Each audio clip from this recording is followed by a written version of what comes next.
好，今天是2025年的10月14号，然后这篇新闻报道了，在昨天周一，中国举办全球妇女峰会的峰会，中国最高领导人习近平及其夫人彭丽媛参与并发表讲话，他承诺坚定不移地支持妇女权利，然后。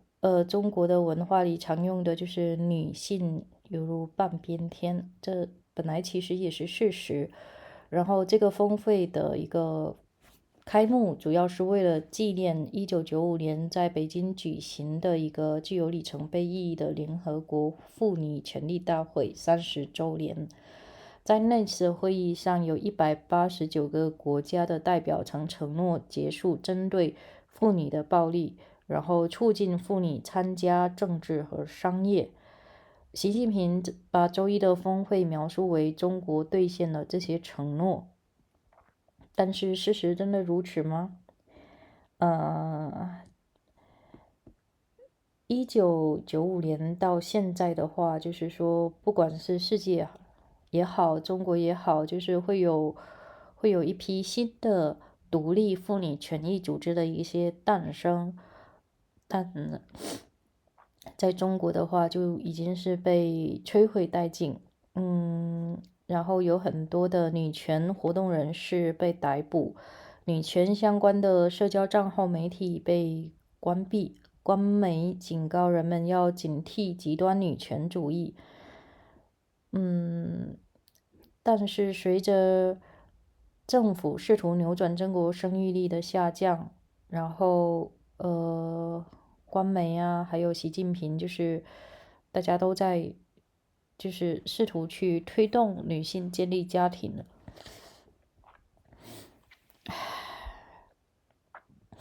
但是比较讽刺的是，在中共精心设立的权力层级内部，女性的上升是存在了停顿。中共的政策决策机构中共中央政治局20年来第一次没有女性成果，没有女性成员。所以说，我们回到最开头，习近平他说的和他做的，这就值得考量了。然后，如果单从那个许多方面来看，中国女性的境况肯定是要比30年前好很多，经济都好了那么多了，女性自然就是也是有从中获益的。1995年，女性在大学生中仅占总数的1/3，但现在读大学的女性人数已经超过了男性。以及说，妇女的一个死亡率和贫困率已经大幅下降，几乎就达到了就是发达国家的这样一个水准。这也是特别值得褒扬的。然后还有就是说，社会观念的一些转变，离婚曾经是一大禁忌，但现在就是说，大家也变得更加理解和接受。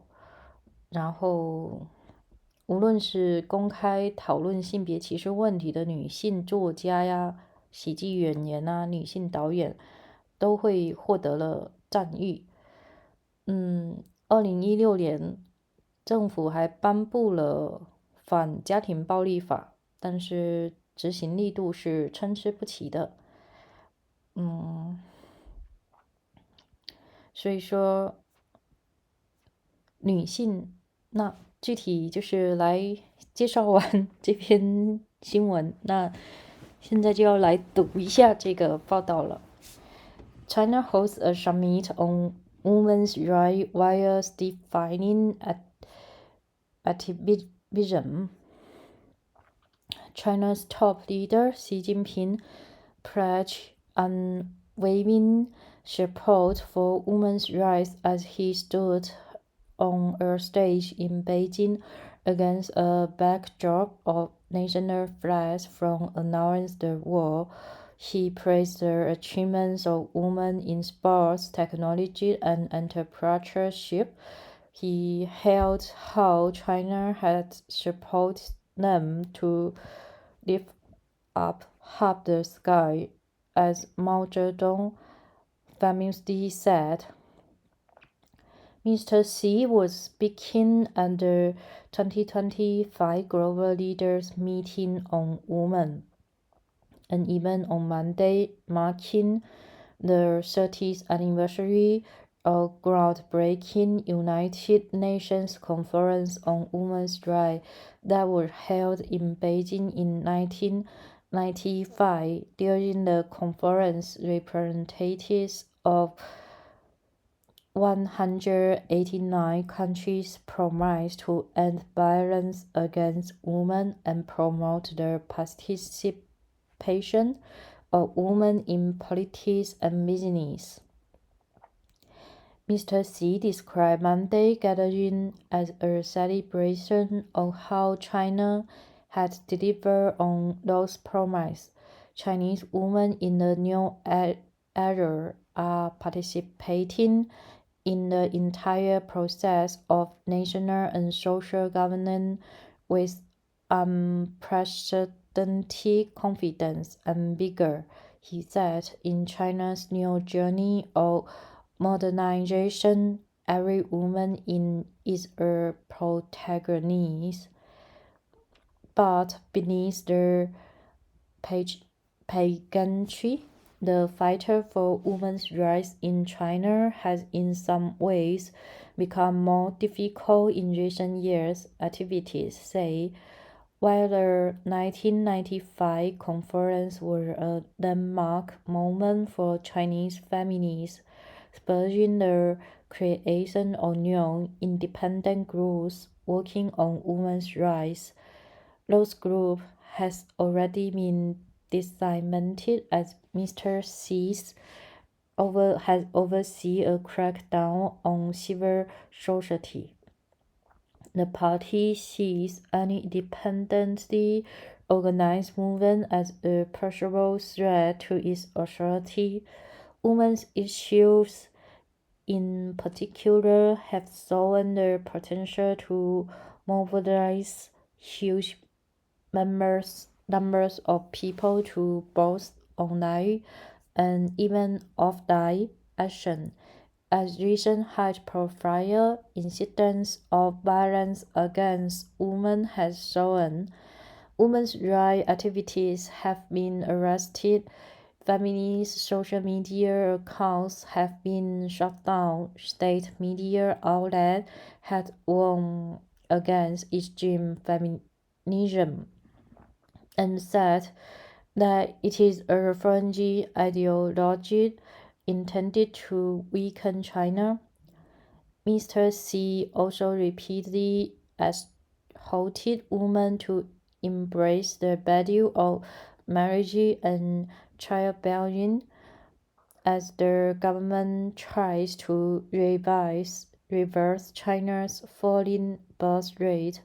Local government officers have embraced increasingly invasive tactics to push women to start families.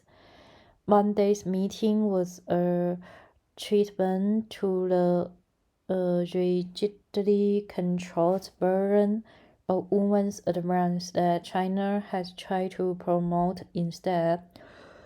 In the run-up to the event, Chinese publishers released 2 books of English translation of speech and articles by Mr. Xi about women's issues, in which he exhorted Chinese women's groups not to blindly subscribe to Western idea of equality.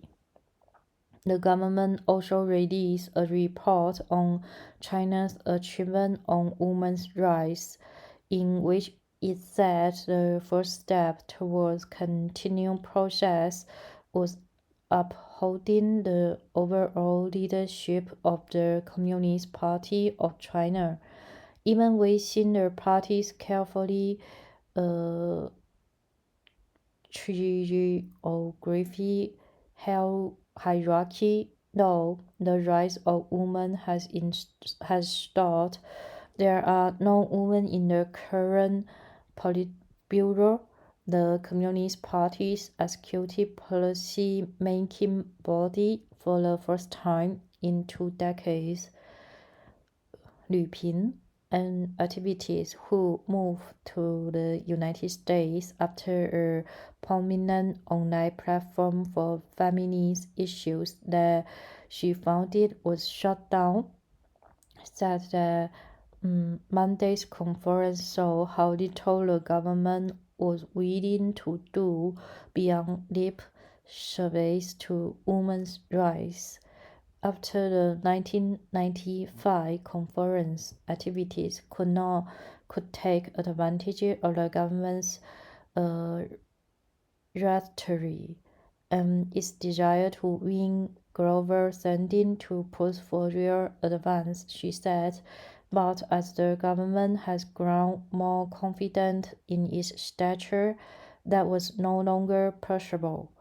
The party stays so confident in its legitimacy that it's unwilling and doesn't need to justify itself domestically and or internationally by granting women's rights, she wrote in a message. The state has largely closed the door to negotiation, but by many measures, Chinese women are far better off today than 3 decades ago. In 1995, they make up only a third of university students. Now, they outnumber men in enrollment. As the country has grown wealthier, the rate of maternal mortality and poverty have fallen steeply. But Chinese feminists said the biggest accomplishment was changing societal attitudes. Divorce, once taboo, has become more accepted. Female authors, comedians, and directors have won acclaim by calling out sexism. Those changing attitudes have also translated into legal victories. In 2016, the government enacted a landmark anti-domestic violence law. Though enforcement remains spotty, the credit for such achievement lies mostly with Chinese women, who has continued demanding equality despite increasing official pressure against their advocacy, said a Beijing-based feminist activist who also participated in the 1994 conference, who spoke on condition of anonymity for fear of government retaliation. An official from the government run All China Women's Federation made clear the government's disapproval of certain forms of feminism at a recent news briefing. A report from People's Daily, the party's official mouthpiece, asked how China should respond to countries that use feminism for political maneuvering. The accusation that state media often laughs at critique of China's record on women's rights. The official, Guo Ye, said, "I deeply resent these boys and people." She continued, "Those who wield the banner of feminism and especially extremism in feminism, their goal is to disrupt this country." Thanks for your listening, and hoping your life fully with joy and happiness. 其实现在就是这篇文章最终就是它提向了更多的是女权。关于女权主义的话，女权毫无疑问就是说它肯定是就从1995年到2025年，就哪个国家如果他们的对于女性就是的权利得到了更多保障，那毫无疑问他们就会变成了一个更加流行的社会。就是他说他们也是代表了某种社会的一个，就是说先进的一个指标，就是你对女人好不好，那它构成的这样一个政治体或者社会体才是人们所向往的。包括我现在所在的都柏林也是，就是说在女权主义，女性在这几十年来，就是有没有得到一个很好的一个对待和保障。嗯，那在中国这边，我觉得就是看到的相对来说是有一些 pity 的，就是有一些遗憾。就比如说中国的一个对于女权，或者说就是我说的是这种社会层面上，就是我们和身边中的就是大家都是中国人，然后大家都是各种各样的人，男性、女性，然后各种各样的身份。但是在一些就是说社交媒体上、社交平台上能看到的说，就是有时候会觉得说，好像就是网上的这一些有很多有各种流量的人，他们所发表的一些观点是，或者说故意讲一些事实是放大的一些事实是非常匪夷所思的，就是他们在放大就是男女的一些对立。嗯，就是一个是把女权就是污名化，分，你看分女权主义，分分激进女权，更可怕的就是还分出了一个极端女权。所以说这些它都是很不好的。如果男女要如此对立下去，那毫无疑问就是大家就是各过各的，所以也就是各过各的。那既然对大家都好，那倒也是挺好。就是所以说这也就是很必然的，就是中国的一个生育率的一个下降。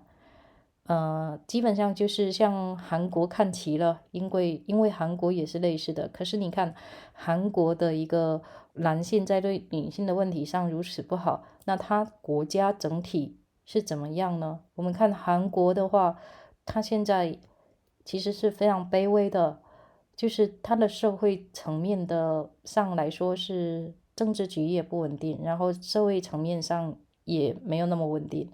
就是他们的物价呀、经济呀也是很不好。